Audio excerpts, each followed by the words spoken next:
So they've kind of the new quarterback they're playing. He really started the last 2 games. A really talented kid. He was at Louisville. Lonnie Galloway was very familiar with him, very complimentary of him. I think really since he's come in, they've kind of got a little more juice. He's really athletic and run it. I think he's their leading rusher. I know he's their leading rusher. So they do a good job. Coach Norvell is a good coach. We have to do a really good job on the quarterback run. We have to do a really good job.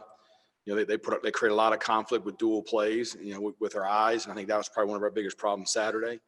And I think that'll be the challenge this week, but they're talented for sure. Stats are deceiving sometimes. I think any stat line you look at, whether it's the cumulative from the season or from the previous game, if you just look at the numbers, you can feel pretty confident about maybe being able to run the football or being able to throw the football.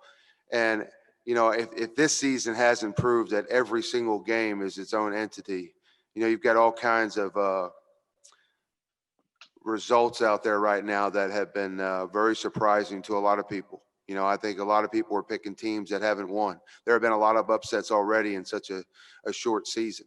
And all of that, I think, is generated by, this different season that we're having. But the focus that our guys have right now of just locking into each individual game, you utilize the statistics and the tendencies and all the reports that you get to try to formulate your game plan.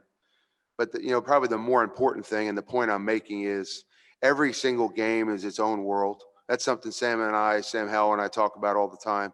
Every single play is its own play, regardless of where we threw the ball or who we handed it to on that same exact play the last 10 reps.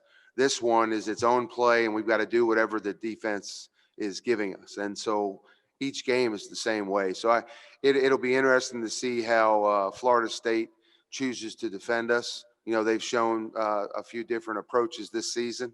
I think a lot of that has to do with who they're playing, obviously.